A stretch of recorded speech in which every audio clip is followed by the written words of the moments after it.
coming for you from space to wipe all living things from the face of the earth. Through the mid-1950s, British film production company Hammer were on the up. In 1955, they released their first sci-fi horror film, an adaptation of Nigel Neal's BBC television serial, The Quatermass Experiment. The film was an unexpectedly popular hit and immediately led to Hammer producing more sci-fi horror films, X the Unknown the following year and Quatermass 2 the year after. During production of Quatermass 2, Hammer began developing their next project, another sci-fi horror film, but this time one that was a little bit more classic and gothic, a new adaptation of Mary Shelley's Frankenstein. More than 100 years ago, in a mountain village in Switzerland, lived a man whose strange experiments with the dead have since become a legend that is still told with horror the world over. It had been 20 years since the heyday of gothic Universal monster movies, and sci-fi horror films about radioactive bugs and alien invaders were now more in vogue. But this was all about to change. Hammer and director Terence Fisher pulled off a new, fresh take on Mary Shelley's story, one that added more frights, more sadistic kills, and more gore than audiences had ever seen before. This is Frankenstein, who revolted against nature, who experimented with the devil and was forever cursed. The Curse of Frankenstein introduced international audiences to actors Peter Cushing and Christopher Lee. It was shot in Eastman colour with bursts of Kensington gore, making it one of the first notable gothic horror movies in colour.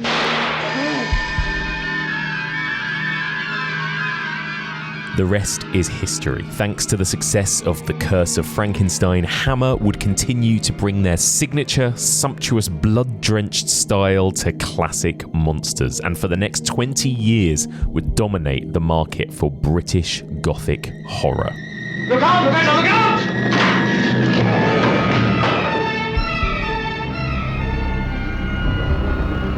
Join me as we continue exploring the evolution of man-made monsters, and we discuss two Hammer classics, The Curse of Frankenstein and Frankenstein Must Be Destroyed.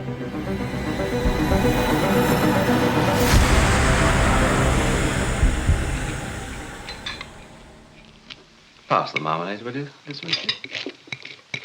Thank you. Welcome back to the evolution of horror. My name is Mike Munter, and as ever, I am your host. In this podcast, we explore and dissect the history and the evolution of the horror genre, one subgenre at a time. We are currently in the middle of our 11th season exploring the evolution of man-made monsters, and this is part 5. In this week's episode, as that intro suggested, we are delving into the world of Hammer.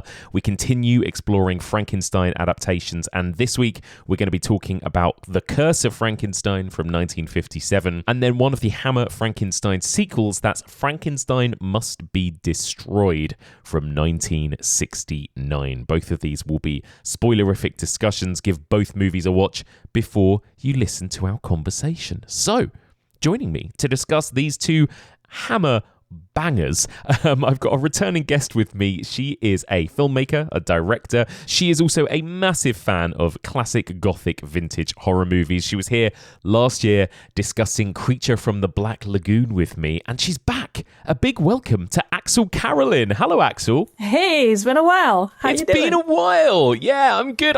How's your 2025 been? So far, so good.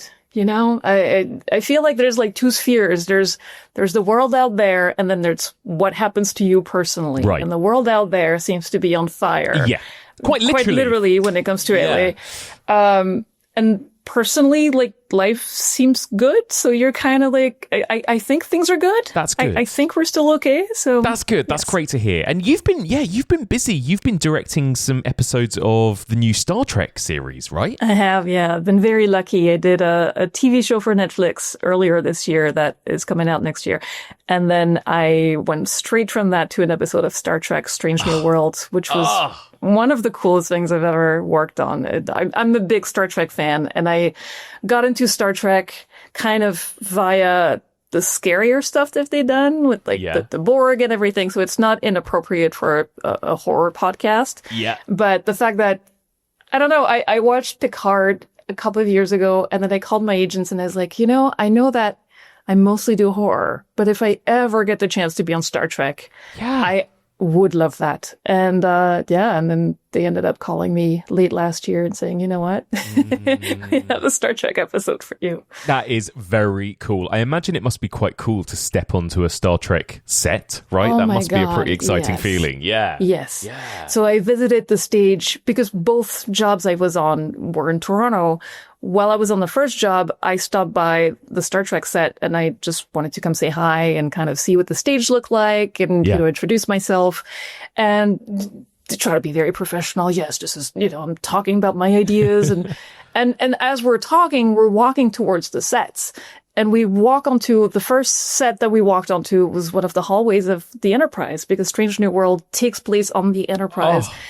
And I was still talking and I just felt suddenly goosebumps along my arms and that realization of I'm stepping onto the Enterprise. I'm on the Enterprise. This is incredible. Holy shit. This is incredible. Oh. And I was totally having a moment. And then when they took me to the bridge, that was just, tearing up and just, this is so cool. And then everybody's kind of, you want a picture in the chair? And you almost have to work up to it because there's such mythos that surrounds that captain's chair. And, sure enough, I got the picture taken, but it was, I posted the picture on Instagram because it was my first time on that set.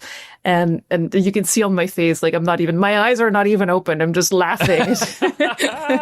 Oh my God. It's such a happy moment. That is so exciting. So I guess you probably can't tell us anything about the episode you directed, right? But when can we expect that season of Star Trek? Will that be next year? So it's season 4, and right now they're airing season 3. Right. So I assume sometime next year. Cool. But Strange New World, I really recommend in any case. If you're remotely into Star Trek, it's a really, really good one.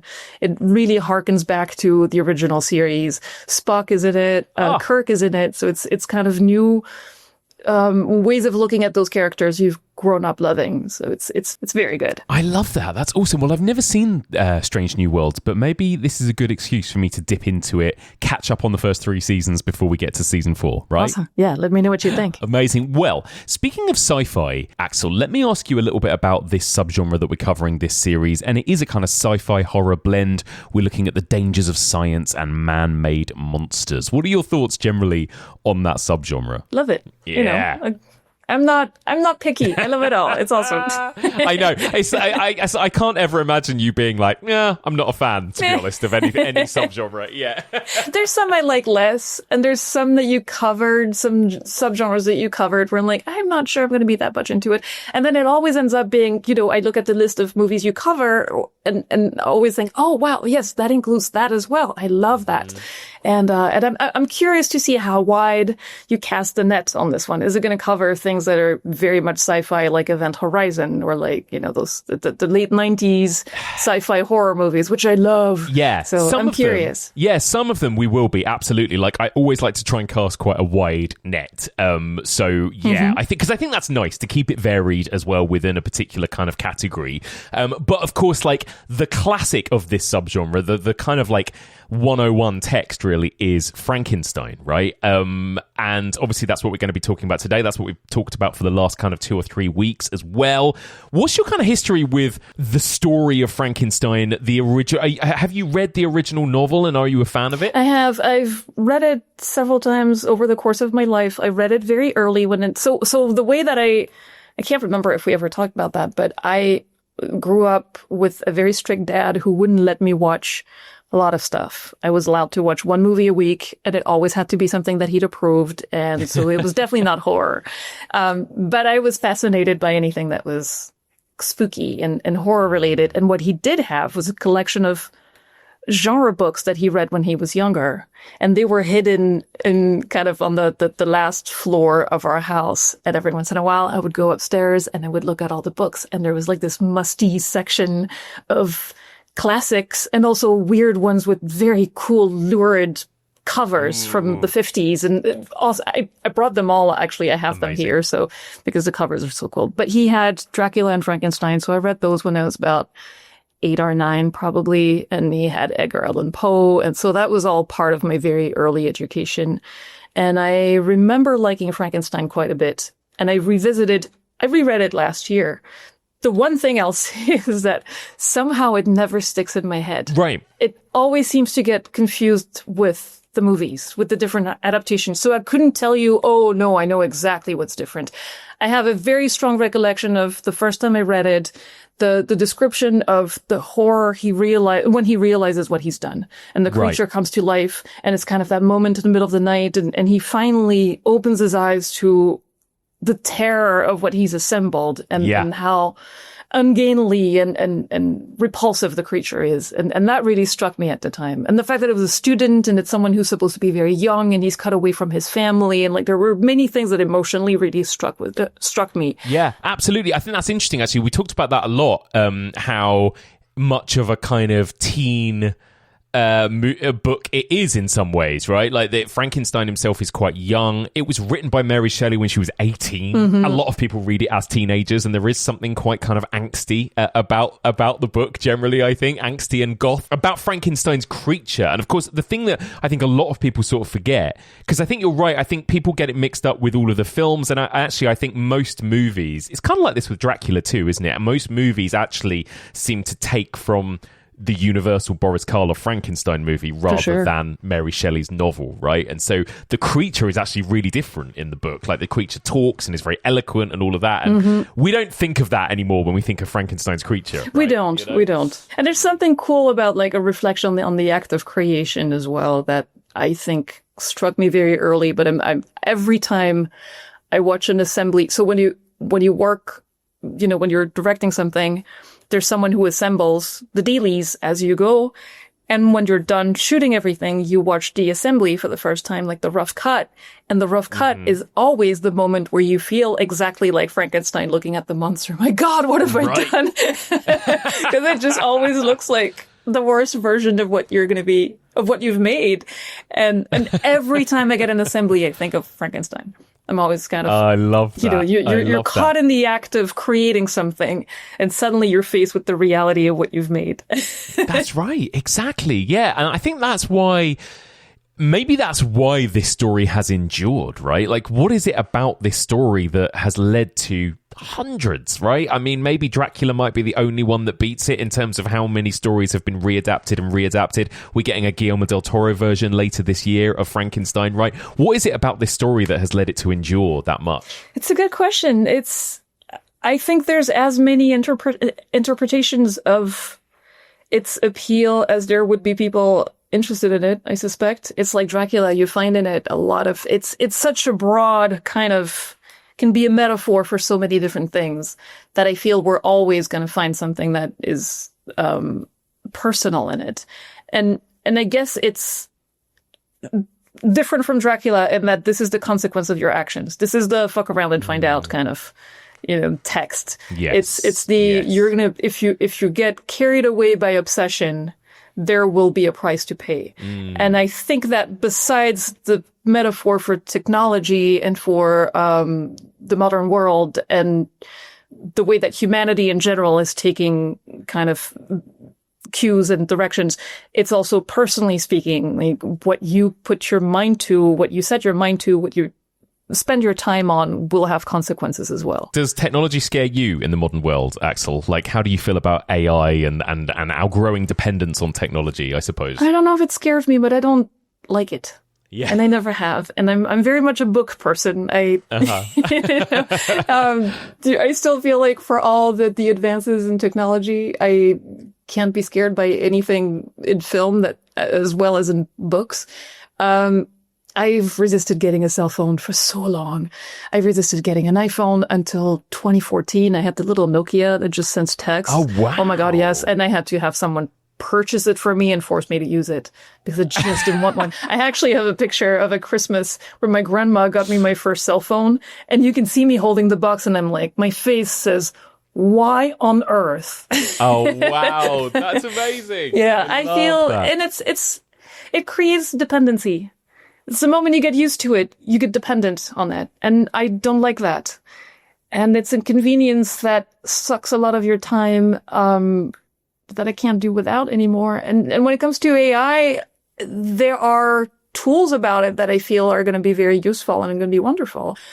But there's also a side to it that could blow up the planet. So clearly I'm not that excited about that. Right. I don't like the fact that there's no regulations. I don't like the fact that no one knows in which direction to regulate. I'm sure everything would fall into place somehow and we'll figure out what to do with it. But right now it feels a little bit wild and directionless. Mm-hmm. I don't like that it takes away the process of things, whether it's creating something or researching. I feel like the process of research is as important as the findings. Yes. When you do, even if you do a Google search, which is already much more convenient than having to go to a library and look for sources. Yes. But even just looking for answers to a question on Google, you have to go through sites. You have to kind of understand the bias of every website. You have to kind of look for different voices giving you different opinions on the thing.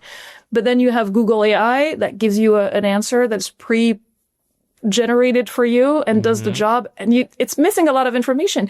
And it doesn't teach you anything. And it certainly doesn't teach you critical thinking. And so there's a lot about it that I'm a little bit weary of. Yeah, completely agree. I've kind of tried to sort of dip my toe in and use it for some time, like for research purposes. But then what I'll do is, because I don't completely trust it, I will then go off and do that research anyway, just to check that it's true. And then it's like, well, I could have just done that in the first place, you know? But, you know, maybe we'll get better at it, at using it eventually, like you say. But it does feel a bit Wild West at the moment, a bit like Frankenstein's creature is just kind of brand new and we don't know what it's going to do, right?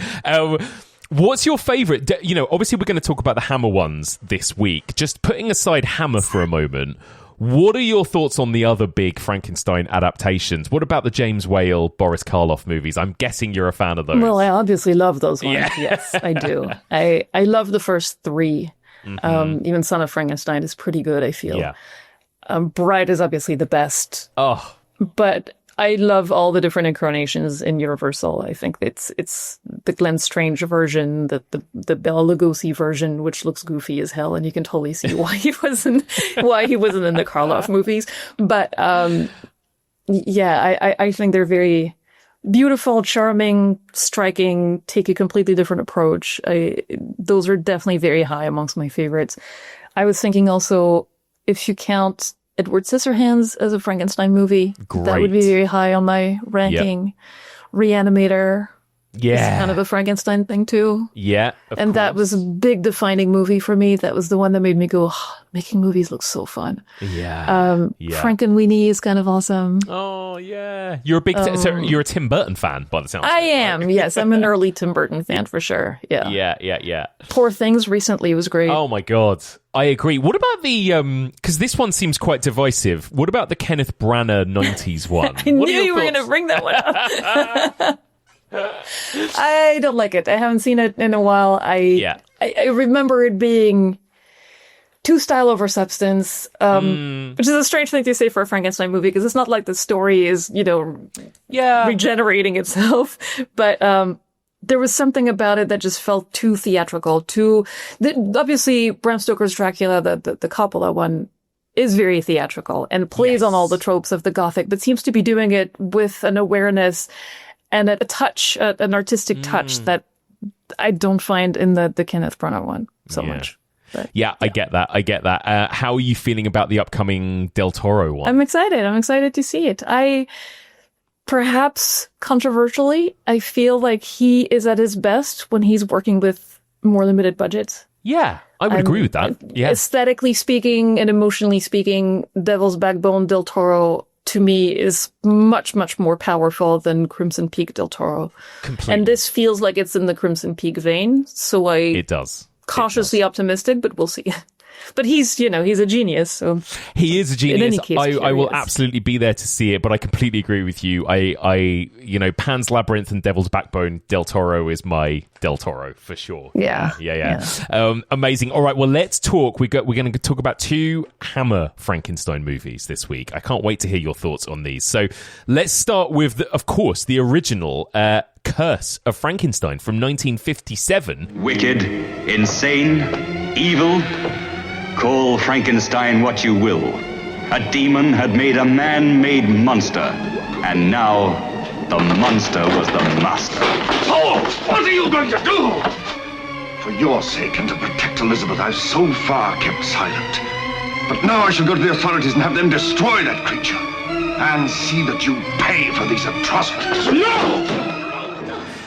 So, Axelle, tell us the story of this one. It's a slightly different story, right, to what we might have seen previously with Frankenstein, but give us a quick plot synopsis of this one. Oh, it's going to be very quick. Yeah. Frankenstein starts, we start with him being very young. He's just lost his parents. He's quite rich. He's now the Baron, and he hires a tutor to teach him because he has a thirst for knowledge. Mm-hmm. And there's a quick montage, and we see him and his tutor team up in their scientific discoveries, and the tutor is kind of his increasingly reluctant associate as they look into the meaning of life, the origins of life, how to create life, and how to create a human being. Mm-hmm, exactly. So, Axelle, first of all, what do you think of this movie? How does it compare? Where does it rank for you in the great kind of canon of Frankenstein movies? I love it. It's probably perhaps my favorite. Yes. I'm a very big Peter Cushing fan, and I think he absolutely shines in the Frankenstein movies. He's an amazing Van Helsing, obviously, but I think that as Frankenstein, he gives the character a completely different meaning from what we've seen previously. And as much as previously the monster was the center of attention and was the main attraction for Universal, or for most of the adaptations that we've seen, in this one, it's all about the villainy of Baron Frankenstein and how far is he willing to go. And in this first one, they kind of set him up as almost like a spoiled brat. Yeah. Which is really interesting because from the start, we see him just being very demanding and very stern, and he knows what he wants, and he's like 15 at the beginning, which is fun because the actor who plays his tutor obviously stays the same age, while Frankenstein goes from being this 15-year-old to being Peter Cushing. It's so true. Who was actually, I think 5 years older than the actor who plays the tutor. Of course. So he's caught up very quickly. But, it's just seeing him, it's delightful. And as the series goes, his character evolves. Sometimes a little bit more, we see him being more of a hero, sometimes more of an anti-hero, and it's always delightful. You can see that he relishes playing that part. I agree. I love this movie, actually. It is one of my favorites because it has it has quite a mean streak, this movie, actually, doesn't it? I think that character of Frankenstein in this one, and the way he treats people around him, he's so cold and calculating, and there are some pretty shocking, brutal moments in these movies that I really appreciate. I feel like it, compared to the Universal movies, which are beautiful, obviously, but I think that they have that slightly more kind of, I don't know, that kind of empathy and sympathy, particularly for the creature. These movies are just much more interested in being quite nasty, scary horror films, for sure. Right? And I sort of love that about them. The monster in the Universal movies is obviously sympathetic, but Frankenstein himself is kind of sympathetic as well. Right. And he has to be talked into going back to his experiments with Bride and almost kind of bribed into it. And he's very much a human being. In this case here, he's driven by one obsession. Yeah. And it gets worse with every movie. And he does not care if anybody else lives or dies. For someone who's so interested in life, he has no respect for life around him whatsoever. But it's great. And then Curse of Frankenstein obviously is the first really big hit that Hammer had. Right. They'd done the Quatermass movies, and they started realizing they were onto something. And so when American producers came up with the idea of hey, do you guys want to do a Frankenstein adaptation? They went for it, and they kind of put together their entire dream team. They have Anthony Hines producing. They have, obviously they have Terence Fisher directing, who did all the greats. He did the Dracula movies. He did the Mummy, all the really strong, the ones that you remember Hammer horror for are usually Terence Fisher.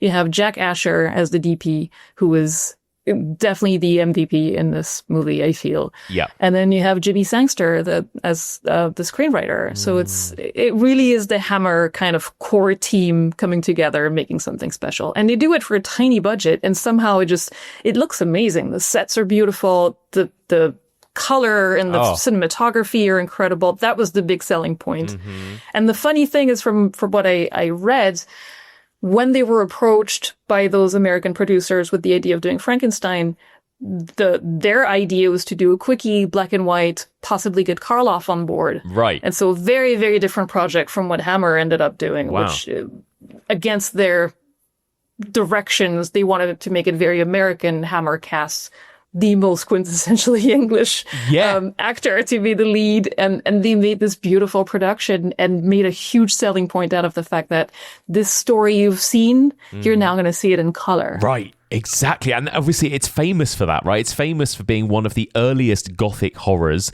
in color, right? I mean, it's kind of famous for that, and that kind of burst of blood, that kind of red Kensington Gore blood that we get in this movie as well. Because horror was kind of in a sort of different place at this point, right? This feels... this kind of, I guess this is the movie that marked that kind of return to the Gothic, right? Because the 50s had a very different vibe at this point, right? In terms of horror. Yeah, it was the atomic era, wasn't it? Right, the atomic era, exactly. It was movies like Them, Tarantula. You also had films like Godzilla, of course. And then you had kind of alien invasion films, War of the Worlds, Invasion of the Body Snatchers, The Blob. We were talking like big spectacle and giant kind of sci-fi creatures, weren't we? Yeah. And it's interesting because Frankenstein, as we were kind of discussing, sort of straddles the two. It's a little bit of a sci-fi, but it's also very much a Gothic horror, and they push it back into that Gothic territory. I actually watched a very early mad scientist movie that was made in the original 2-strip Technicolor process. It's called Dr. X. I watched that a few weeks ago. Amazing. I don't know if you're going to cover that one, but that was like... So Technicolor had a process that you would shoot in black and white, but you would expose it at the same time with a strip of green and a strip of red. And then when you superimposed everything, it brought those colors together. And that's the process that they used, I think, for Dr. X. And then they came up with a 3-strip process, which is the proper Technicolor kind of process that is best known. And then in the early 50s, Kodak, Eastman came up with... is just one exposure. It's just a 1-strip color film. And that's Eastman color, which is the one that's being used for this. That's right. And it's the one that kind of revolutionized the way that color is filmed. And it's absolutely glorious. I'm such a huge fan of this kind of look, and so wish we could still shoot in film and in Technicolor process. It's incredible, isn't it? And you're right. People often use the word Technicolor to describe Hammer, but it is Eastman color, isn't it? That's the thing, and it does look absolutely incredible. I don't think we've talked together about Hammer. We've talked about Universal together. We've talked about the Edgar Allan Poe, Vincent Price movies together, Axelle. But what's your kind of relationship with Hammer horror generally? Like, have you seen them all? Are you a diehard fan? Like, what are your thoughts? I'm a pretty big fan. I don't know if I've seen them all. There's a lot. Yeah, there's a lot. Some of them are not as easy to access. And I'm not as well versed when it comes to the thrillers. I've seen The Nanny, I've seen but I haven't seen all of those. But I did grow up with Hammer, and the ones that I saw as a child really stuck with me as a child, as a teenager, whatever. Like those were the kinds of things that I had access to as a younger kid. And I don't know, there's something about the aesthetic, there's something about the charm of it. They're my comfort movies. They're the ones I turn to the moment that I need to see something that's not going to upset me. Yeah. And even though that the contents can be, sometimes a little bit upsetting, they're not completely mild, but far from it. But there's something about it. There's something about the world of it that they all feel like they're not always made by the same team, but there's kind of a continuity between them that I find very soothing. I adore their lead actors. I'm a big fan of Ingrid Pitt as well. She's only in a couple, but she made such a mark. Like the Hammer women in general are very striking and very influential. And I don't know. There's just something about it that's very hard to define when it's something that's so linked to your childhood and to your kind of like your core psyche. But I'm a huge fan. I have posters all around my house, and I love it. I have an original Horror of Dracula poster from the time that is above my fireplace, and that's one of my prized possessions. Oh my God, I love that. And obviously, it's so interesting because this is the movie that is right at the basically the beginning stages of Hammer horror as we know it, right? This is kind of the one that started it all. And then it's so interesting, and we'll talk about this when we get to the next movie, but how Hammer changes and evolves and how it goes from these or doesn't. Yeah, well, that's true as well, I suppose. Like the world and cinema and horror was changing so much elsewhere. This was in the era of Psycho and Rosemary's Baby and everything else, and they were doing their thing, I suppose, right?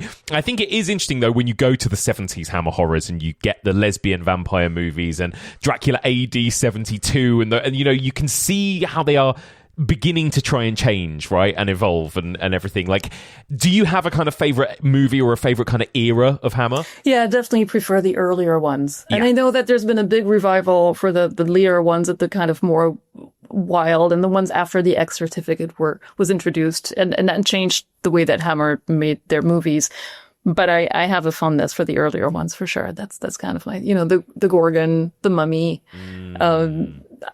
Those are amazing. And again, I love the Technicolor. I love Jack Asher's work. I think that the shots are beautifully composed. It's, again, comfort movies, very much so. And they were hugely influential too, because I wrote a book about ghosts where I watched like 200 ghost movies a few years ago. And I discovered some movies from the 50s from Japan and from China that were very clearly inspired by the Hammer aesthetic. And Mario Bava in Italy. Don't tell me that he hasn't seen Curse of Frankenstein. Like, clearly it's influenced the Poe movies from Corman. Like, all of those movies that came just right after or around the same time were all kind of feeding off Hammer, I think, to a degree. Yeah, completely agree. Yeah, they've influenced the world of horror very much, and then after that tried to keep up with the evolution that they kind of kickstarted. Yeah, it's so interesting. And what do you, I mean, you kind of touched upon this already, but what are your thoughts on Terence Fisher as a director then, and the job he does here? As a director yourself, I'm kind of keen to know, what do you think of him and the job he does here? I feel it's very elegant. I think the type of directing I love and admired most is the type where you don't have anything showy. You don't have a director who's shaking a camera at you going, look, I'm here, I'm doing the special thing. He's just, he picks his moments very nicely. He plays a lot in wides. He knows how to use a wide.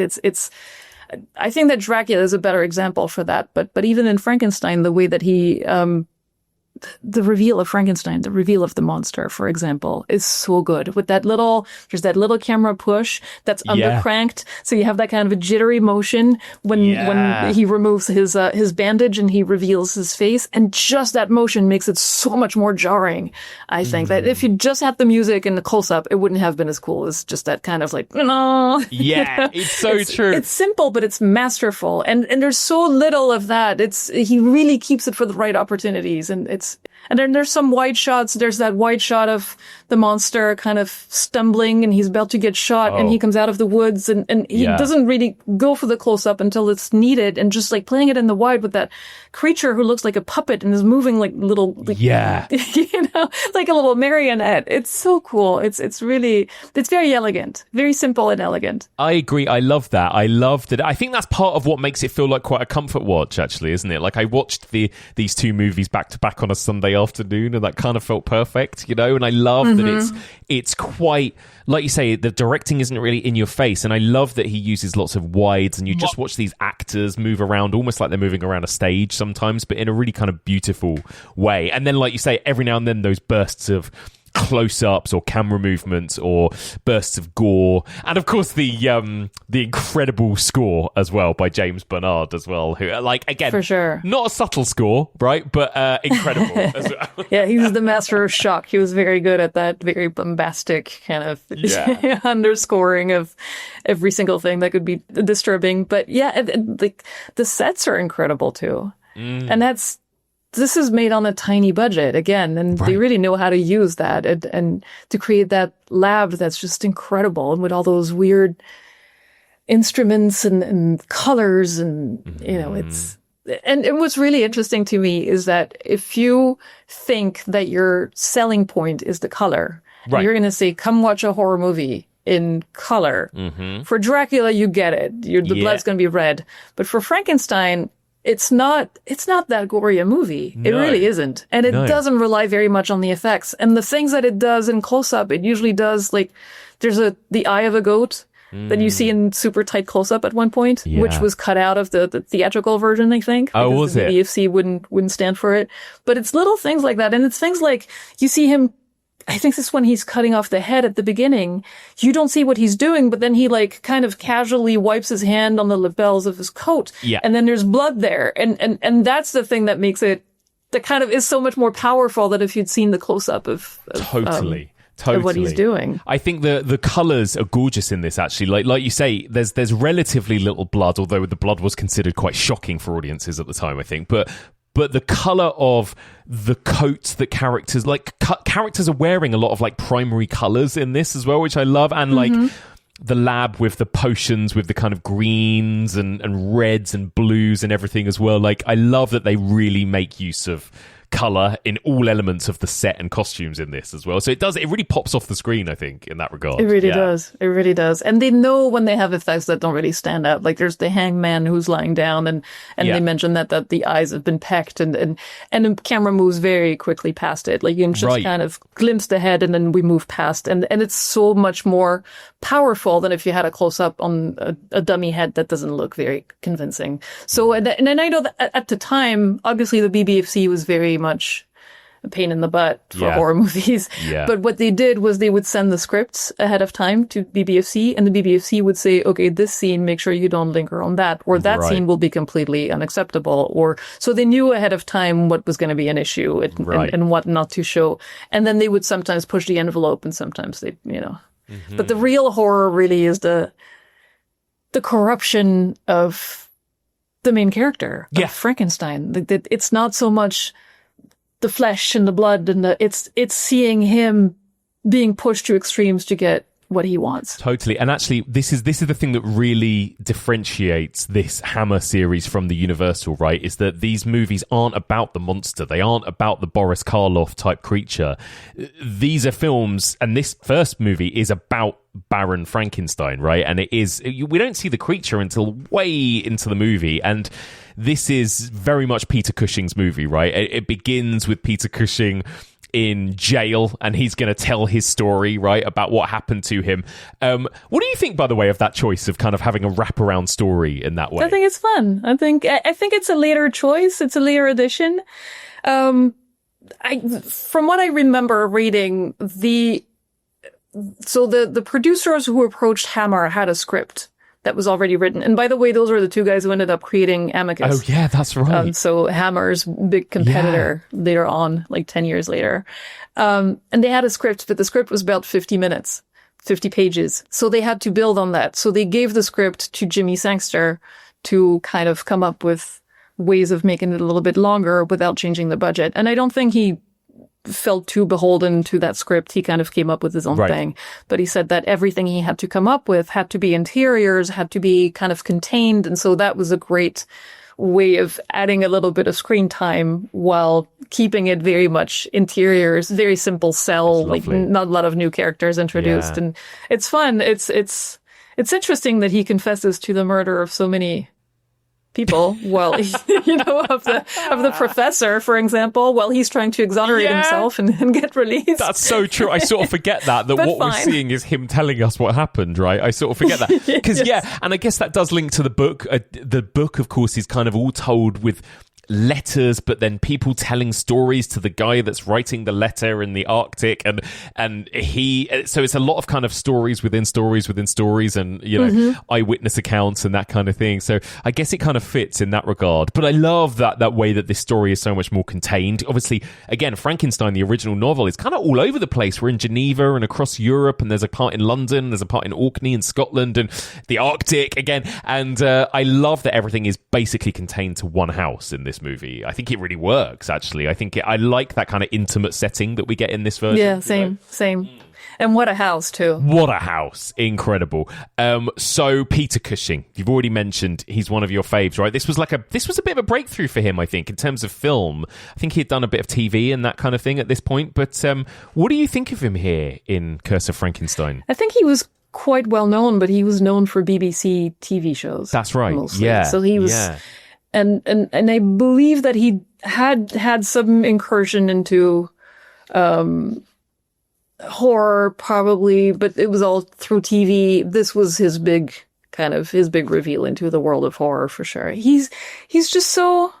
And I think that he's the one who approached Hammer, it seems. That he heard that they were making Frankenstein, and he was interested in that because he liked the book. Yeah. And he liked the material. So that's also really cool, I feel, that he's kind of like created his own destiny there.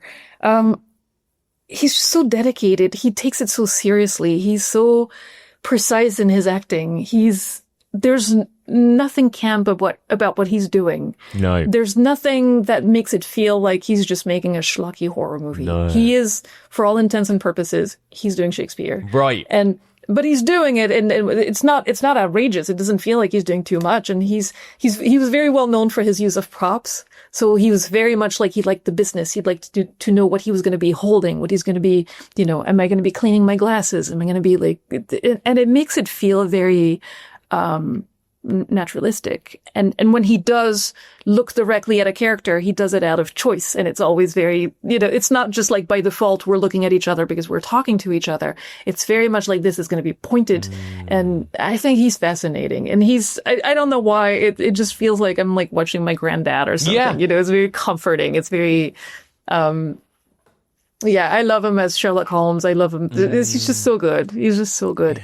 And he seems to really relish playing the villain. I love him like you said, he's great as in characters like Van Helsing, but I actually love him the most when he's the villain. And he, like you say, he's not hamming it up. He's playing this really straight, and he is a real nasty piece of shit, this version of Frankenstein, and I love that, And it's funny because it's mostly, to me, I remember that the first times that I watched it, the moment I realized what a piece of shit he was when he's with, I think she's called Justine, the maid. Oh my God. When you see the way that he treats the women around him, and the way that he's kind of like, oh, she's going to be your mistress, ha ha ha. Yeah. When he talks about the cousin he's about to marry, I don't know. He's just using people, and he does it with such a kind of twinkle in his eye and a light touch and a sense of humor that it makes it feel like the movies are not, or this one at least doesn't come across as mean-spirited. No. It comes across as like he's a nasty person, but you're not going to be traumatized by watching this.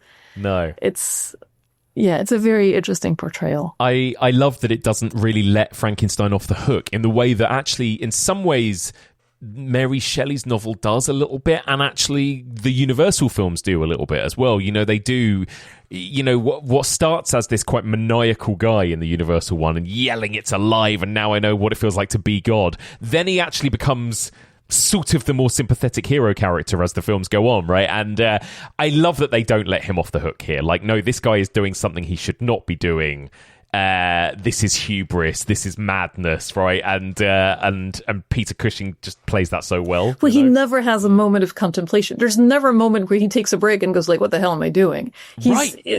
I think that his tutor, Paul, at some point says, like, you can't see the horror of what you're doing. And he really doesn't. He doesn't take a moment to look at it. And then that moment that I was talking about in the book, where Frankenstein realizes the horror of what he's done, is something that's very seminal in most of those movies and makes him into a sympathetic character, because he does have a moral conscience and he does realize that he's created something that he can't nurture, that isn't an aberration, that shouldn't exist. Here, he just, my God, the monster gets shot and he goes and digs him up and brings him back to life again. He's just unrepentant. Good. And then in the following movies, there's so much, it's like some kind of weird opera where people keep swapping brains with different bodies. Like, there's so much brain swapping. My God. I love it. I love all the brain swapping. Yeah, we'll get to that. But yeah, it's so good. And you're right. He's kind of wicked, but with the film has a bit of a playful kind of twinkle in its eye. Those incredible sort of script and editing moments. Like, there's the moment when he brutally kills that man by throwing him off the stairs, right? Which I love. And then is it that moment, or maybe it's another moment later when he murders somebody, and then there's kind of a cut to him just eating breakfast the next morning, and he's like, pass the marmalade, and it's just absolutely no remorse, no conscience of any kind. It's incredible. And the professor is so delightful. He seems so sweet. Yeah. He's just like, I'm so happy to be invited by younger people and to get to see it. And boom, he pushes him down the stairs. And the stunt, by the way, is awesome. Oh, it's so good. but when you actually see him fall and hit the fucking floor, it's brutal. Yeah, right? And it looks like his neck is broken. Like he does it with the side of his head, kind of. It's a genius stunt. And now when you look at it in Blu-ray, you can see that the floor is a big mat because you can see the floor slightly move. Right. But even then, my God, that's quite the fall. It's a really impressive stunt. Yeah, it really is. Again, like there is a meanness to this film that I really like, that I really admire about it, you know? And I guess you've got kind of Paul, who is the sort of, he's the moral conscience of the film in a way, right? And you kind of need those two playing off each other. He's regard. boring. Yeah, he's the boring one, right? You know, not a whole lot to say. And what about Elizabeth? Again, like this is always a kind of interesting thing with Frankenstein. Sometimes the women and the Elizabeth character get slightly sidelined. Like, how do you find her and her place in this particular story? God, she's played by Hazel Court, who for some reason, she's a very established scream queen. She was a very good actress, but for some reason, controversial, but she always kind of rubs me the wrong way. Oh, does she? It always feels a little bit like she's not quite in the right movie. She's also in Mask of the Red Death. She's also in like The Premature Burial. She's in The Raven. Right. She's in like, she's kind of, at the time, she was in a whole bunch of like Corman movies. And there's something about, I don't know. She behaves like she owns the place, and she just shows up, and it's the first time we see her. And I'm almost as annoyed by that as Frankenstein should be. I'm like, you just walk in, and you're like, well, of course, I'm Elizabeth. What do you mean? Of course I should be here. I'm here to marry Frankenstein. And she behaves like she's madly in love with this man. She thought he was, when she sees Paul, when Paul greets her when she first comes into the house, she thinks that's Frankenstein. So she has no clue what he even looks like. She just remembers a kid she used to play with when she was little. But she shows up fully in love, fully ready to get married, like a good little wife. It's not the greatest portrayal. Again, like I'm blaming Hazel Court, but it's really because of the way that it's written. It's not hers at all, but it's, there's I don't know. There's something about the fact that it's played like, we're supposed to like her, and we're supposed to understand that she's in love, and we're supposed to be on her side from the beginning. And it's not earned. She hasn't learned the first thing about this guy. She's like, well, of course I want to go to your lab. I want to help in your experiments. And you're like, girl, just sit down. You don't even know what he's doing. Yeah. Like, that's the part where I'm almost on the side of Frankenstein, just going, no, just let the man do his thing. I mean, Hammer was not best known for its portrayal of strong women. It changed strangely when the X certificate was introduced. Yeah. And then because they started being allowed to put more nudity into their movies, they also gave women bigger parts. More to do, yeah. Interestingly. And then they also allowed them to be proper villains and not just, that's a whole thing that I'm fascinated by, is how women were never allowed to be proper villains. Right. If you had a woman who was a villain, it was because she was possessed by the spirit of Jack the Ripper. Right. Or because because the brain of a man had been put into her body, or because she was under the spell of a vampire, or like, there was always some kind of, she's hypnotized, and that's why, like, a woman would never be villainous by herself. But then you go to like Ingrid Pitt, and she's a piece of work. Yes. Countess Dracula, or like, she's, suddenly women have an agency that they haven't had before that. And I like those kinds of characters. I don't love the kind of very charming, I come in, I'm going to be such a good wife. Yeah. Come on, just let me in. Just let me do my thing. It's, what? Yeah, whatever. No, I get that for sure. And I love that the first half of the movie really does concentrate on just really Victor and Paul and Victor kind of assembling and finding body parts, right? And cutting out brains and eyes and all of that kind of thing. And again, I think all of that stuff is done really well. You know, the kind of, and we'll talk about this more with the next movie, I think, too, but the kind of body horror, I suppose, of these movies works really well in that regard. Because in some ways it's very subtle in what it shows. It's suggested more than it's shown. And it's funny to think that they thought of it as being really of poor taste at the time, because it really isn't. It really glances over a lot of gore, but it talks about things that are disturbing, I guess. The concepts are disturbing. But that's the nature of the story, so I don't know how you can kind of glance over that.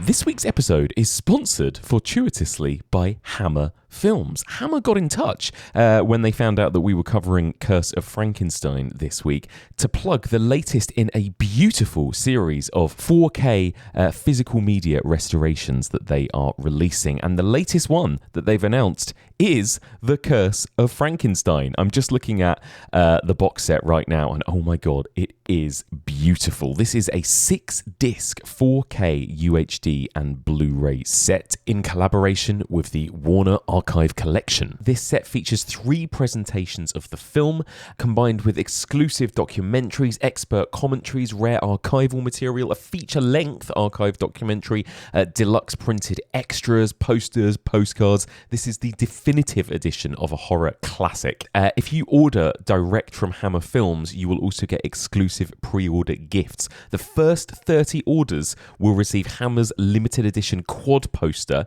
in addition to their order. The next 200 orders will receive an archive photo signed by young Frankenstein Melvin Hayes. And the next 500 orders after that receive a facsimile of the 1957 cinema premiere ticket in addition to their order. I love this. So, if you are into Hammer Films, if you are interested in getting the definitive version of Curse of Frankenstein, head to hammerfilms.com. I've linked to the online store in the show notes. Follow that link and you'll see the pre-order for Curse of Frankenstein, as well as a whole bunch of other beautiful limited edition box sets that they've got out so far, including the Quatermass Experiment and Quatermass 2.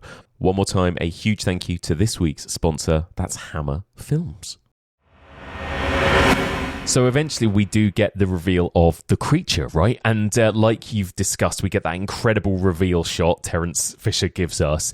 And we are introduced to Christopher Lee as the creature, right? What do you think of this portrayal of the creature and Christopher Lee here in this movie? Well, he has a much smaller part to play than Karloff ever had. Right. So he doesn't have as much time to do something very striking and impressive. He also doesn't speak. It's very limited in what he's allowed to do. But it's a very, very physical performance. The way he sits when he's treated like a dog, and when Frankenstein says, "And now sit," and he doesn't seem to quite know how to do it, and he does it like he's kind of falling down, and he acts like he's brain damaged. Yeah. It's much more than the other portrayals of the monster. That seems to be what he's doing. He's like a child who's trying to figure out the world, but there's some brain damage that stops him from knowing how to really act and move. And he does feel like he's like on strings, like a little puppet. The way that he moves, his little hands, like a little, like a little muppet. It's very touching, but it's not the same kind of pathos and sympathetic performance that Karloff gave us. No. It's more kind of the horror of what Frankenstein has done. You've put the damaged brain of someone, and now this creature is actually a person. And it is trying to be human. It is trying to move like a human and is not even really able to do that. And the makeup is very disturbing as well, I feel. It really feels like it's like dead flesh, like, that kind of bloated white flesh that... Yes. It's interesting that the original idea was to do a black and white and to try to cast Karloff. Yeah. Because Universal heard about that, and I think heard that the rights had been optioned by this company in England, and they straight away send them a letter going, like, if you adapt it all you like, we don't have the rights to the story, but if you take anything that resembles what we've done, we're going to sue you. Yeah. And so Hammer couldn't do anything that remotely resembled the Jack Pierce makeup. So they had to come up with something entirely different. There was no talk of bolts or stitching or none of that. That wasn't going to be kind of based on the book. And I think that they did it very successfully, to be honest. Really good. They created something really interesting. Those eyes are very striking and very odd. It's almost more zombie-like, isn't it? It's almost more like we're looking at just a corpse rather than this kind of thing that's been stitched together. Yeah, actually, when you think of the poster for Plague of the Zombies that did it a few years later, it looks very much like that. Yeah. The kind of rotting skin and the manky eye and everything. It almost feels like proto zombie in that regard. Yeah, and I think it's great as well. And of course, Christopher Lee's height is such an important part of it, isn't it? And I think that's part of why he was cast, right? Because he was, again, like, lesser known at this point, wasn't he? Again, this is a bit of a breakthrough for him, and he was largely cast because he was 6'5", essentially, right? And he is just like very imposing and scary in that regard. They were just looking for someone tall who had some physical acting ability. Exactly, yeah. Apparently it was going to be Bernard Bresslaw initially as well. 6'7" carry-on film actor Bernard Bresslaw, who was also in the running to play this part, but then it ended up going to Christopher Lee instead.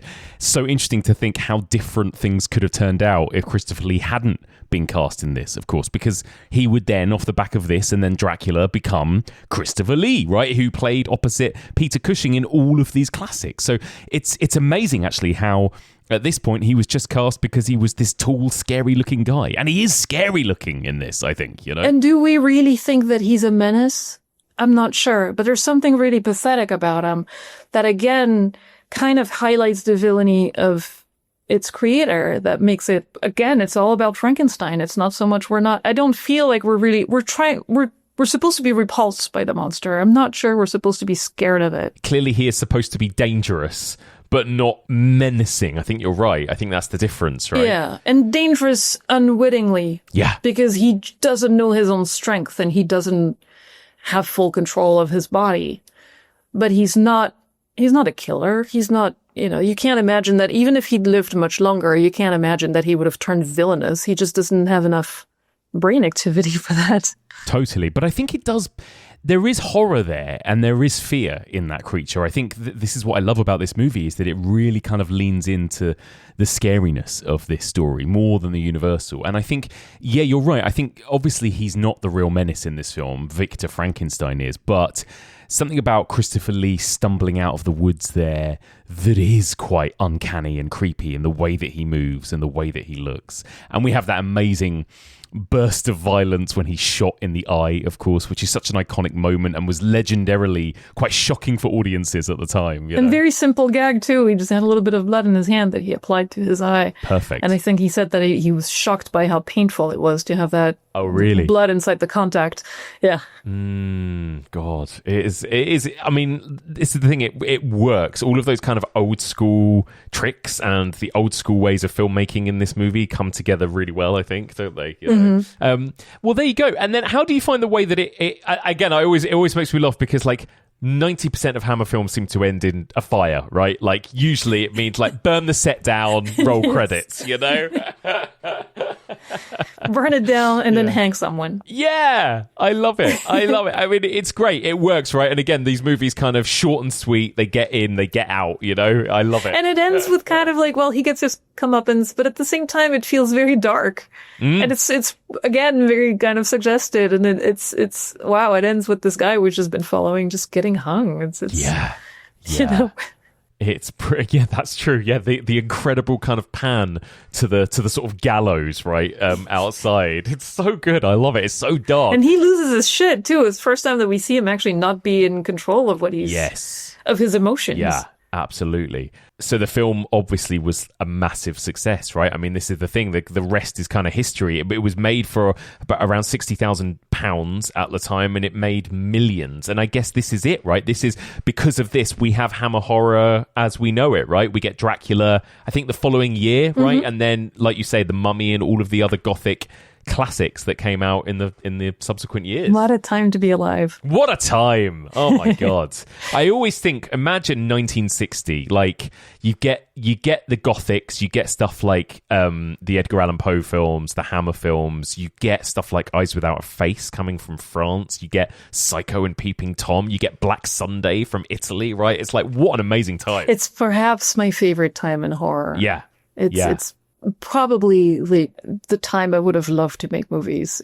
I wouldn't have had the chance because there's not a ton of women who were making movies around those times, but it would have been, that's the time I wish I could have been. I wish I'd been Terence Fisher. Yeah. People like to say John Carpenter has the longest, most amazing succession of bangers, like in the 80s. But when you think of another filmmaker in horror who's done the same, Terence Fisher, you look at like what he's done from 1957 to the mid to late 60s, and it's all bangers. It's awesome. It's interesting, isn't it? I wonder if that's because when you're looking at kind of studio films, it's almost like the directors don't get as much credit as they should, because It's almost like you think of it as these are Hammer films, not Terence Fisher films. Do you know what I mean? Like there's something about it. It's that kind of studio system almost, isn't it? And it's probably fair, but it's also I feel like, of course they were a studio, of course they were funded, of course but they also feel to me very much like a bunch of people who, if you'd assembled a different group of people, the result would have been completely different. You take one and you replace them with something else, and it would have been different. And for some reason, there's some magic in the alchemy of those guys coming together. And I'm not even sure they were big horror fans at all. Like, I know that Jimmy Sangster never seemed to have a lot of esteem for what he was doing. Right. But he was great. And I don't know, somehow, like, the sauce was perfect. And it's a little bit of magic that just made that production that production company and their work unique and continue. And in a way, the fact that they haven't been able to evolve is probably a consequence of the fact that it's that very subtle alchemy that made it work. Totally, yeah. Well, obviously, as the film was a massive success, Hammer decided to follow this up with quite a few sequels, right? And we're shortly going to jump to the fifth Frankenstein movie, Frankenstein Must Be Destroyed, from 1969. But there are quite a few in between as well. So, and a lot of these movies just kind of work as standalone movies, right? They're not necessarily telling one long serialized story. But we had, I want to quickly ask you, Axelle, on your thoughts before we get to Frankenstein Must Be Destroyed. What about these films that came in between? We had The Revenge of Frankenstein in 1958, so that was 1 year later. Then we jumped to The Evil of Frankenstein in 1964. And then Frankenstein Created Woman from 1967. And then obviously there are a couple more after the one we're going to discuss as well. The Horror of Frankenstein in 1970 and Frankenstein and the Monster from Hell from 1974. Do you think overall, are you a fan of this whole series of films? They're pretty fun. I love Revenge of Frankenstein. I think is very good. And it's very much in the same vein as Curse. So I would recommend that one very much. Evil of Frankenstein, still kind of in the same vein as well. I remember it less well. I haven't rewatched it recently, but I do remember a very funny scene where Frankenstein is sneaking into the village where he knows he's going to be arrested if he's been banished from there. And he sees that the Burgermeister has stolen all his furniture and all his stuff. And he like bursts into his house in the middle of the night and start trying to steal the bed and the bed sheets. And it's very goofy and very funny. And he does it with his usual serious, but there's also a great sense of humor about it all. Frankenstein Created Woman is insane. And the first time I watched it, I thought it was terrible. And then I watched it like years later and I thought, there's some weird genius about this. There's just something about like the way that it ends. Not to give away too many spoilers, but like there's some great imagery at the end with what he's created with this woman kind of, becoming a serial killer. Yeah. It's also, but that's a great example of like, if you want a woman who's going to kill people, it's gotta be because she has the brain of a male. Yes. And then, we have Frankenstein Must Be Destroyed, which is a bit of a shift, I feel. I think that the first three are still a little bit youthful and a little bit more. Right. They're closer to Curse. And then the last three, I'm not even counting Horror of Frankenstein because it's very different and Peter Cushing is not in it and it's an aberration. Yeah. But the other three are darker somehow. And they're even kind of more morally corrupt.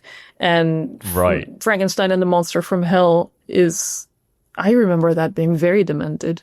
Having a lot of like brain swapping and there's a lot of kind of like insane asylums and brain surgeries and lobotomies, right? There's a lot of that going on in these later films. Yeah.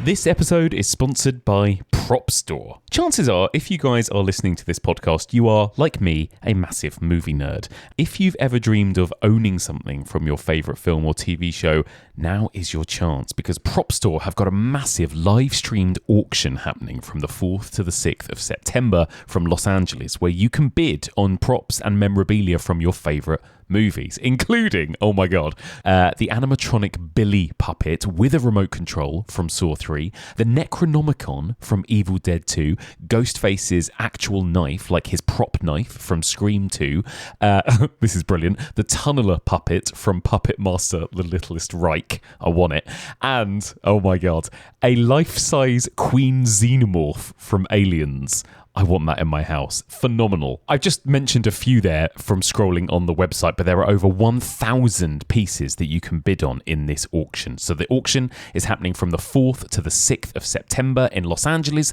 and it will be live streamed. You can register and view the whole back catalogue in advance at propstore.com. That's propstore.com.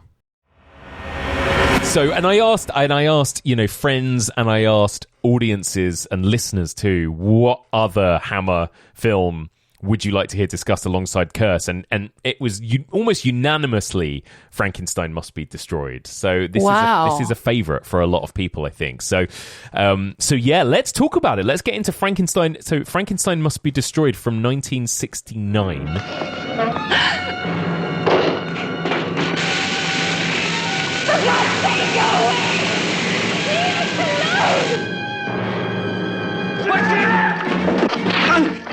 Frankenstein, who's been doing lots of shenanigans over the years, is once again kind of running away from his past, but still trying to do his experiments. And he's kind of finding a room in an inn. It's kind of like a B&B of the time.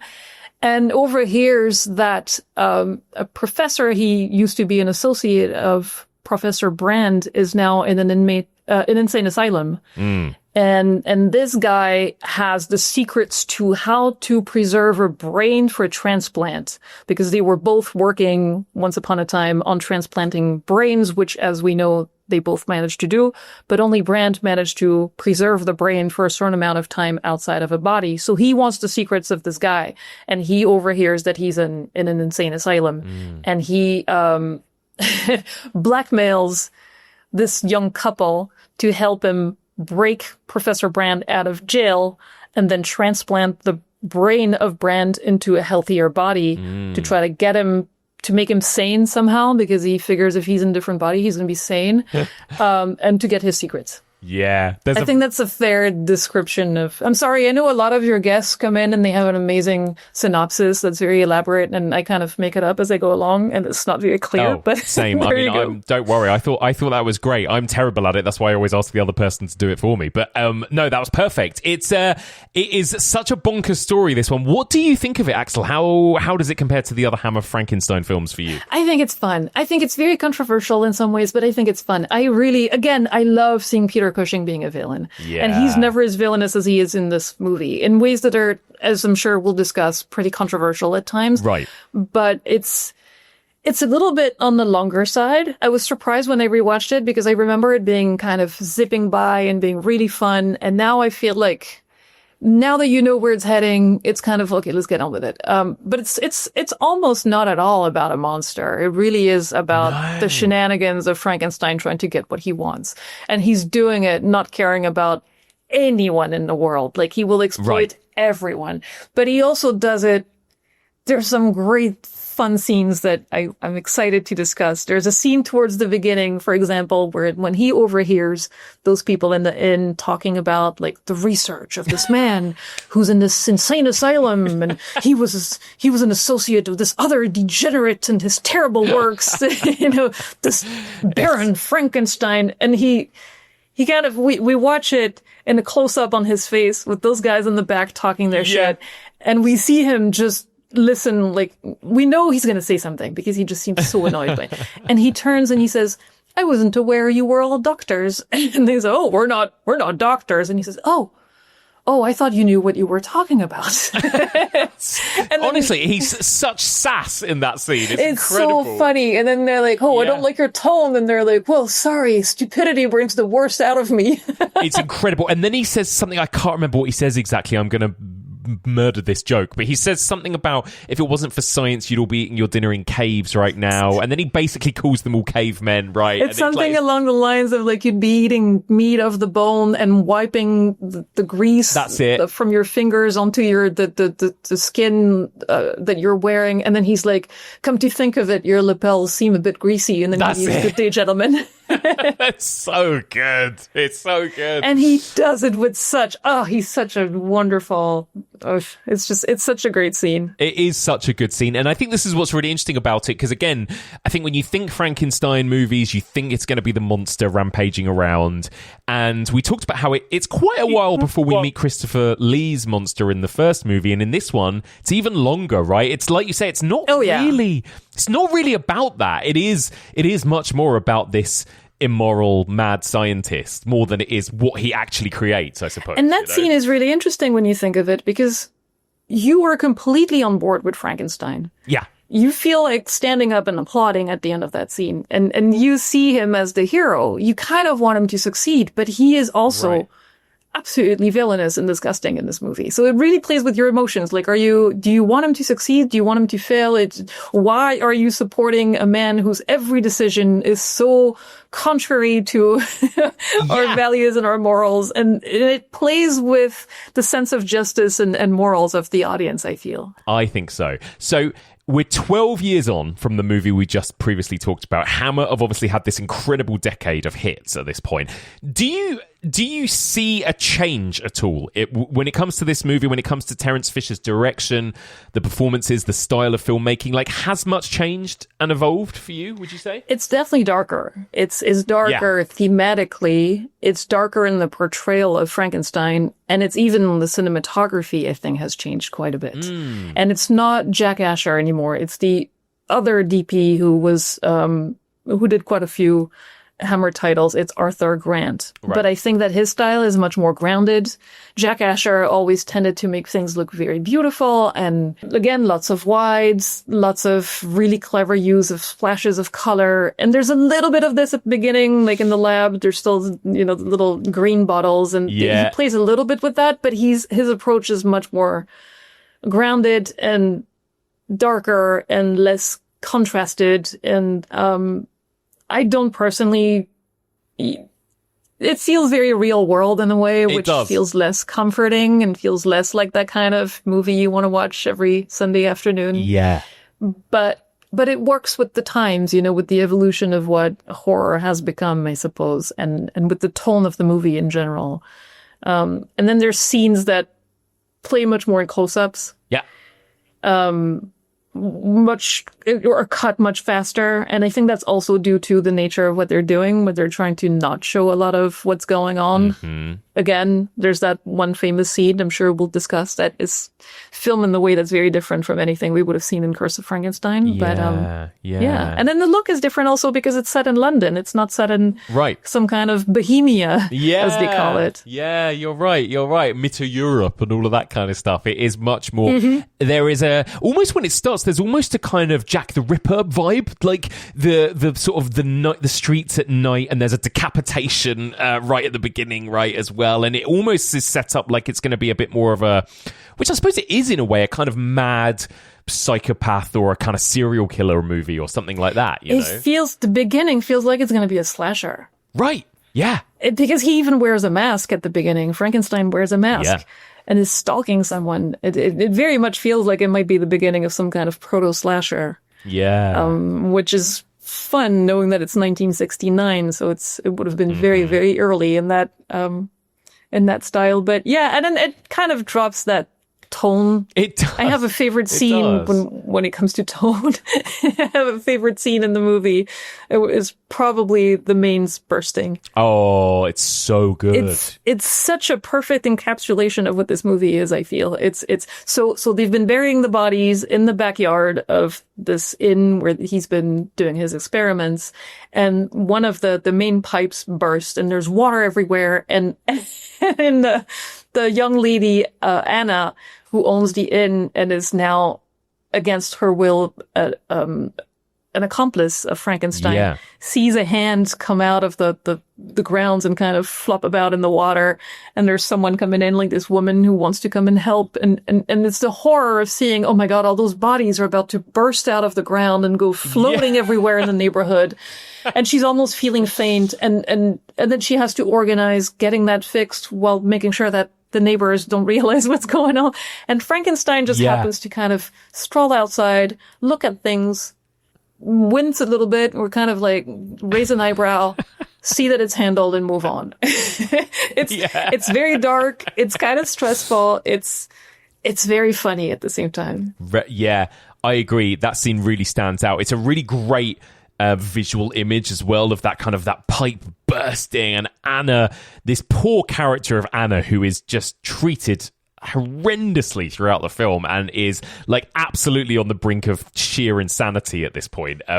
She's like something out of like a sort of Les Diaboliques or something. That's what it reminds me of. This kind of stuff, right? Like desperately trying to hide these dead bodies and losing her mind. And I love that about it. I love the kind of psychological or slashery element to these movies. And you're right, tonally this is a really interesting film, because after that initial murder, it then also dips its toe into being a bit of a police detective kind of story. And we're introduced to this character of Inspector Frisch, right? Played by Thorley Walters, who, again, feels like he's acting in a completely different film. He's in a different film, yeah, for sure. What is going on, Axelle, with this guy? So apparently those scenes were written later. Right. In addition, because the film works perfectly fine without any of that police investigation. Yeah. But they kind of did it for time, maybe, or maybe because they wanted to introduce some kind of comedic. It feels like, the movies from the 30s or the 50s where you always had the dumb cop or like the comedic character of the guardian of the asylum in Dracula. Yes. Yes. They're all crazy. Yeah, crazy. That kind of, yeah, exactly. But also, he's not, when you think of what he says in this film, none of the lines are actually funny. Nothing is written to be a joke. The actor just decides to make everything comedic and broad, like so incredibly broad, and this is not the right movie for that. I don't know that there is a movie for which it's right, to be honest, because it's again, there's no jokes in it. So it's really just a guy who's like, look at me, I'm doing this thing. And when you think of how subtle Peter Cushing's sense of humor is throughout the movie, you're like, there is a humor to it. It is not entirely dry. So why add those moments? It's as if they didn't, a producer, somebody hadn't trusted that there was enough levity to make the movie palatable for the audience. It's actually a little bit James Whale, I thought. That, how... It's a bit Una O'Connor, like when she shows up in Bride of Frankenstein. Exactly, those sorts of characters that pop up in James Whale movies, like the people in the pub in The Invisible Man as well. Like, it feels like it's almost a throwback to that kind of stuff. But it worked in James Whale's movies because they were wild. Yeah. Because there was a great freedom of style and a sense of, especially when you think of Bride of Frankenstein, which has all those weird effects with the little homunculi and there's something about it that kind of feels like you're not completely in the real world. You're in something a little bit elevated and a little bit different. And so if people behave in ways that are not very naturalistic, you accept it as part of the world. While here, there's such an effort to keep things grounded and real. And then there's this guy. He's not in that very much though, so it doesn't completely ruin the fun. No. You kind of think at the beginning like he's going to be quite a big character, and then he's just gone actually for the bulk of it. But instead, then we meet these other characters. We've got Simon Ward as Dr. Carl Holst, and then his partner Anna, who run this. Like, he's a doctor. They run this kind of guest house together. He's doing something dodgy. He's like smuggling drugs in order to pay for her mother's hospital treatment, I think. Right. So he's doing something terrible, selling drugs, but he's doing it for the right reasons. So he remains a sympathetic character on the wrong side of the law for reasons of love and and affection. So we are firmly supposed to be on their side. Even though he straight up murders a person in like his second or third scene as well, stabs somebody. But yeah, what do you think of him? What do you think of Carl and that performance by Simon Ward? They're so boring. Two of them are so boring. It's again, you have this incredible character of Frankenstein who's just so elaborate and so insane. And everything next to that is going to be a little bit... It's difficult to be fun when you have someone who's that fun next to... Right. And when you're written to just be the good guy, that works against you a little bit too, I think. I don't know. Anna's very likable. Veronica Carlson is delightful, and she has a warmth to her that makes you be on her side much more naturally. He seems like he could easily be turned into a villain. Yeah. He seems like he has that about him, somehow. But yeah, I feel again like they're just objects in the great plot of just seeing how far Frankenstein can turn, how villainous he can be. What I was kind of hoping for was that Carl was going to get corrupted and he was going to like, it almost feels like it should be that he gets a taste of it and quite enjoys it or something, but it doesn't go that way. But I was kind of hoping that it would. Well, he never seems like he's that interested in science, right? No. He doesn't have those same pursuits and those same aspirations. No. So no, I think you're right. It would have been fun to see him turn and become something that is more akin to Frankenstein. But I think that because so much of it is about seeing that Frankenstein is so deeply corrupted, they kind of kept him on that side as in opposition to our great anti-hero, I guess. Yeah. Exactly. So these two are kind of blackmailed by Frankenstein. Carl has to help him Carl almost immediately stabs and kills a guard as well. And he's a natural. Yeah, exactly. And poor Anna, I mean, maybe let's talk about the really controversial scene then, which is where Frankenstein straight up rapes Anna. I don't know. Did this scene need to be in here, Axelle? What are your thoughts on it? It's quite shocking, obviously. In a way, it seems like it's almost, to me, and I'm just talking about how I remember feeling when I watched these movies when I was much younger. It didn't seem out of character because of the way that he treats the maid in the original Curse. Right. And there's an established pattern because of that, of him using women to his advantage whenever he feels like it. Yes. And he does have that kind of past as a womanizer and as someone who is sexually active, even though you kind of forget about that. It's not the kind of character you would usually think of because he's so obsessed with his pursuit of science. But he does have that side to him. But it still feels like, was this necessary to the plot? I mean, no. No, it's necessary to Frankenstein's character, I suppose you could argue. Like you said, like this guy is so unbelievably evil and he's a sadist in a lot of ways, and the way in which he's come into this house and is completely destroying this couple's lives from the inside is kind of interesting. But yeah, it does feel a little bit jarring, I think, when you watch it, doesn't it? You know, you're kind of like, wow, you're quite taken aback by it. But maybe that's because of how brutal it is, just the scene is, generally. And again, not out of character and not out of... It kind of feels like it's leading up to that. And you know that if we were to make a movie of that ilk nowadays, there would be the threat of sexual assault at every point in a scenario like this, where he's exerting his authority and his strength upon a woman and he's invading her house. And so we know that that's going to happen. At the time, I guess it was shocking because it's Peter Cushing. And by this point, we don't think of him as anything but kind of a, you know, even though he is playing a terrible character, he's everyone's dad, you know? Yeah, I think that's so much part of it, actually. I read a couple of reviews and a couple of comments on social media about that scene, and they said, people specifically said, I find that scene so difficult to watch because it's Peter Cushing doing it. And that is really interesting. And Peter Cushing apparently famously hated doing this scene, right? And he kind of walked off set. He was quite disturbed after filming it as well. So I think there's a bit of that. And I think he was good friends with Veronica Carlson, who was also very disturbed by this. And it seems like it's... if I remember well, it's James Carreras who showed up on set. He's one of the kind of original producers of Hammer, but he usually wouldn't be so much creative. He would leave that to his son. Right. And he was more kind of arranging the financial deals, from what I understand. Right. And he just happened to show up on set, and he was more concerned with what our American backers going to want, and maybe we want something a little bit more, you know, it's 1969, we want some TNA. Let's get something a little bit more titillating. And he imposed this scene on Terence Fisher, who didn't want to shoot that, and on Veronica Carlson and Peter Cushing. And Veronica Carlson in interviews talked about the fact that there were big discussions going on around her about how we were she had a non-nudity clause, so how are we gonna do the stripping of the clothes without showing too much? And they just ended up just doing those very quick close-ups. And they mostly stay, there's a shot, I think, on her back with the dress being ripped. That's right. And then otherwise we just stay on her face and on his face. And it's very striking as it is. And you don't see anything happen. There's not even there's a slight suggestion of nudity because of that one shot on the back, but other than that, it's very, very restrained and very quick. And it's said that Terence Fisher kind of had that conversation and just said, like, that's it. We're done. We've got enough. This is fine. And then, ironically, that scene was cut in the US release. Right. Yeah.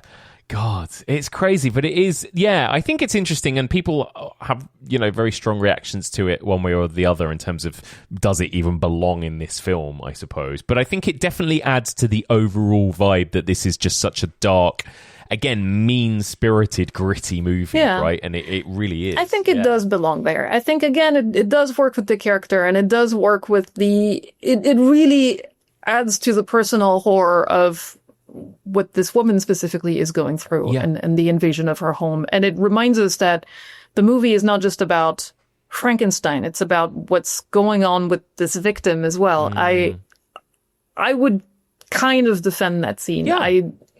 But again, it's odd because it's Peter Cushing. And I think that really is, if you think of what else was happening in horror movies in 1969, or even in Hammer films, like a couple of years later. Oh, yeah. This is incredibly mild. Oh, my God. We're about to hurtle into a decade of, Straw Dogs and Last House on the Left and like all that. Oh, God. Absolutely. It is incredibly mild. And I think, like you said, it is purely that it's because it's Peter Cushing, it's because it's Hammer, it's Frankenstein at the time, and it is shocking. Yeah. And think of the poster for Dracula, for the first one. The woman who's lying on her back and kind of her cleavage is exposed, and he's over her, and the tagline is something like the greatest lover, or there's something about lover in it. Like they kind of make it about sex, and she's unconscious and he's about to, it's so rapey. Yeah. And there's something even, that's kind of built into the Dracula franchise. Right. It's just odd to suddenly see it in a different franchise with a different character. Yeah, absolutely. And it's interesting actually, because I was thinking, that kind of thing is so absent from Frankenstein generally. But there is a suggestion in Shelley's novel that when the creature comes and kills Elizabeth on their wedding night, that the creature rapes her as well. And again, I think there are kind of, you can interpret that as part of the novel as well. So it is kind of there, interestingly. Oh, that is shocking, though. So yeah, it is. It's a really dark, shocking moment. But I think you're right. I think it does kind of, it fits the tone and vibe of this movie. And then you've got all of the horrific kind of the body horror stuff, right? How do you find that? All these scenes of them. Again, there's a lot of kind of brain transplants, there's lobotomizing, there's sticking tubes into brains and all of that kind of thing. Like, how do you find that the sequences of kind of creating the new creature, I suppose? I think they're fun. I don't think they're particularly striking or disturbing or gory. But I feel like to me, the idea of what they're doing is really disturbing. And the scene that strikes me more than anything that goes towards gore or science is the professor waking up and looking at his hands. Yeah. And realizing in horror that these are not his hands. And he knows what's going on because he's been doing that to other people. Yeah. And he's kind of fallen victim to his own ploys. And the moment that he's kind of looking at his face for the first, and then he hears his wife as well. And I mean, there's so much about it that just like psychologically is so disturbing. Yeah. And he tries to go and speak to his wife, but he looks like a completely different person and he sounds like a completely different person. And he realizes that he will never be loved by her in the same way. Yeah. And that he is no longer the person that he believes himself to be because his brain is intact. All of it is very disturbing, I find. Yeah, I agree. It's really, really shocking, really interesting. And actually those scenes of surgery, you're right, they're not kind of treated as like really extreme or horrific or gory, but there's something about the kind of coldness of them. There's one moment in particular when they're kind of, sticking something into a brain, and it is done so kind of matter-of-factly that I did find it I was kind of like, oof, like there is a kind of wince moment in a couple of those moments in how sort of cold it is, I think, and I quite like that about it. There is, again, it's just, there's a kind of grim coldness to this movie that I, again, quite appreciated, I think, But you can't expect those moments to be that shocking for an audience, which has been seeing scenes like the surgery scenes from Eyes Without a Face for the last 9 years. Right, absolutely. It's really impressive to remember that movie is 1960. Oh my God. I know. And I suppose we had 1 year earlier, we had Night of the Living Dead, where we were seeing people kind of eat flesh and that kind of thing as well. So you're right. Horror had changed so much, and this is very restrained. But I think it's to its credit that even though it is restrained, it's still... I think it's overall this movie does still pack a punch, you know? There is something still quite grim and disturbing about it at times, you know? Because it relies on this character, and I think also because it's the core ideas behind it and behind the brain swap. And if you play into the emotion of waking up in someone else's body, there's a lot of very, striking and impressive things in there. But you're right, it's a different time for horror. I think we haven't emphasized that enough, perhaps, but it is the time of Night of the Living Dead, of Rosemary's Baby, of Witchfinder General. So even like British horror has evolved very much, is much more cold and mean-spirited and bleak. So I think it fits nicely into that time. And and Hammer will stay very tied to period set movies. They never quite, they do it with Dracula AD 72 and things like that. But even then they kind of bring the Gothic into it. They very much remain truthful to the essence of what made them successful. And they don't venture into kind of very real world bleak territory, but this is as close as you can get in the Hammer movie, I think. Yeah, I agree. And you mentioned these kind of devastating moments where the creature, if we want to call him that, wakes up. How do you find Freddie Jones and that performance of this particular creature? I think he's great. Yeah. And I feel like, again, there's nothing about the look of the creature that's going to be particularly disturbing, because other than the fact that he's got the stitches from the surgery and his head is shaved, there's nothing about it that's repulsive. He's not assembled from bits and pieces of other people. He's just plunked the brain into a different person. But he plays it with a lot of emotion, and he plays it with a sense of, well, I've brought this upon myself as well, where he mentions it. He knows that this is something that he pioneered and he did to other people. And I think that also adds to the pathos of it, of that kind of, you wonder how Frankenstein would react in the same circumstances. Yeah. I bet that he would react with great scientific interest and think, "Ooh, wow, look at this body that I'm now inhabiting, and how can I explore this even further?" But he would see it with a very different detachment, I suspect. Right. Yeah. But this man sees it as a human being, realizing this is what I've done upon other. Absolutely. Yeah. And then again, how do you find the way that the film all kind of comes together? Again, we've got Victor Frankenstein at one point just stabs Anna and kills her, I think, right? And then we've got a big showdown, and again, we've got a big fire, right? Creature versus Frankenstein, fire, credits roll. For sure. Yeah. There's also that terrible moment with Anna seeing the creature and then trying to run away, and she grabs this little knife and then she stabs him, and then she falls. Yeah. the great cliche of every woman in every period movie, you have to fall at the wrong time, and that's a little bit infuriating. Yeah. Because she is a sweet character in some ways. And there's moments where you kind of, you really side with her. And moments where you feel like, wow, she is much more, she knows what she's doing. Like when the main bursts and she's moved the body, how the hell did she do that? I don't know. And the way that she shows it to him, just kind of making little gestures, the body's on this side now, she's great. You end up liking her. So the fact that there's a moment like that where it's so convenient in the plot that she just, I fall. Didn't see those stairs. Yeah. Because you're right, she is she's more interesting than Elizabeth, for example, in the first movie, right? Oh, God, yes, for sure. She is really interesting. And she's a woman who runs her own business and takes care of her ailing mother, who supposedly is much older. Like, she's like, oh, my mom is very old. You're like 20. How old can your mom be? Yeah. But, yeah, and then you understand that she's sick. But she's a, for lack of a better word, she starts out the movie being a strong, independent woman. Yes, absolutely. Who's then brought down little by little. And you kind of wish there was a moment where she had her revenge at the end, and it doesn't quite materialize. No, absolutely. It's like a lot of elements of this film. It's quite bleak, isn't it? Yeah. And we assume, I suppose, at the end here that Victor Frankenstein has died in the fire, right? And actually, this is something I forgot to mention when we were going through the other movies earlier. they all kind of stand alone in a way, right? Like, is there much continuity from one movie to the next? I think Revenge has a continuity. Okay. And at the end of Revenge, which I need to rewatch, he is operated on, as I recall. Oh, yes. Yeah.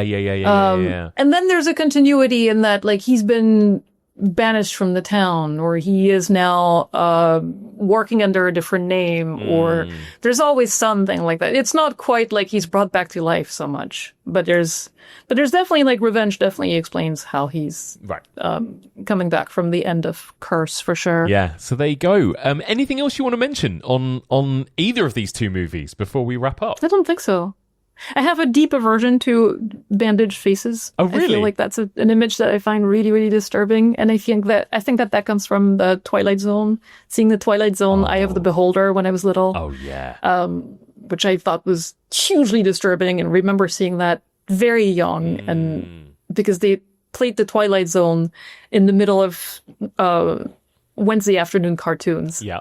Yeah. And so you'd watch your cartoons as a kid, and then suddenly there would be that very disturbing episode of something. And that's how I remember seeing Eye of the Beholder.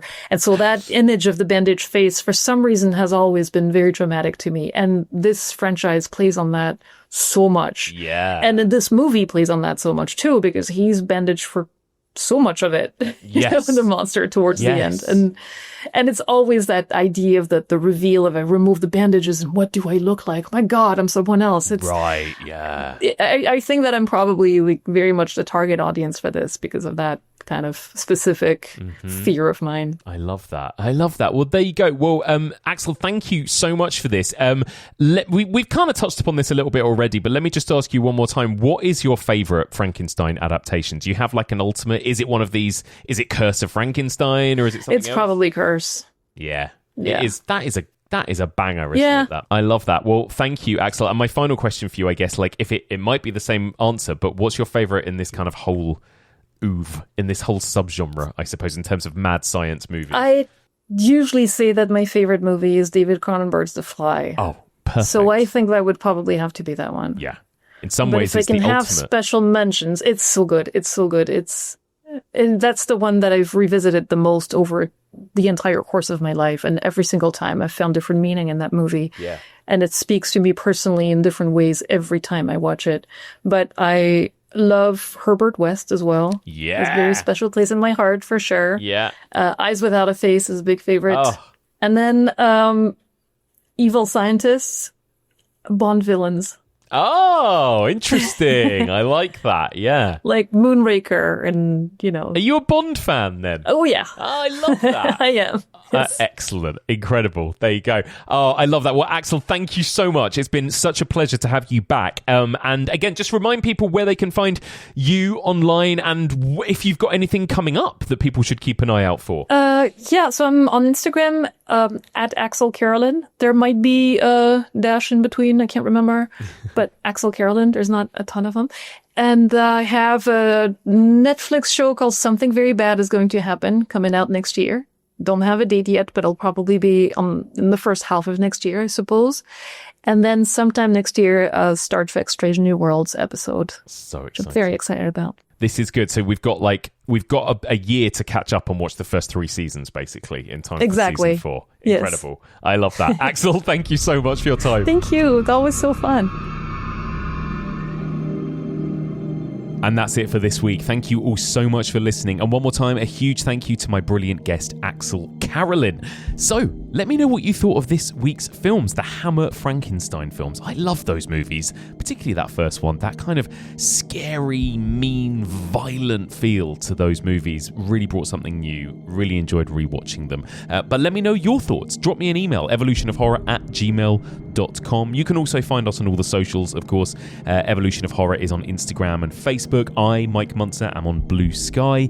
And if you want to discuss this week's episode with fellow listeners, you can join the Evolution of Horror Discord or the Evolution of Horror discussion group on Facebook. If you want to get these episodes ad-free and also get treated to weekly bonus content and exclusive mini-seasons, sign up to our Patreon, patreon.com/evolutionofhorror. You can find this podcast in all all the usual podcast platforms. And if you get a spare minute, I'd be so grateful if you could drop us a little rating and review on your podcast app of choice, as that always really helps us get discovered by new listeners. So, on to next week then, and our Frankenstein journey continues. Next week, we hurtle into the 1970s to talk about two comedic, you might call them spoofs, you might call them pastiches, you might not. Two comedic spins on Frankenstein movies. Next week, I'm going to be joined in the first half of the episode by a brand new guest, comedian and actor Sam Pancake, to discuss Young Frankenstein from 1974. Then in the second half of the episode, I'm going to be joined by friend of the pod, Dan Martin. Dan, who loves to talk about the slightly weirder, more cult movies out there. He wanted to come on the pod and talk to me about Andy Warhol's Flesh for Frankenstein. This was the first time I'd ever seen that movie, and oh my god, I'm still not quite over it. So yeah, I am very much looking forward to that discussion next week. It's going to be a really fun one. Join us next week for all of this and more on the evolution of horror.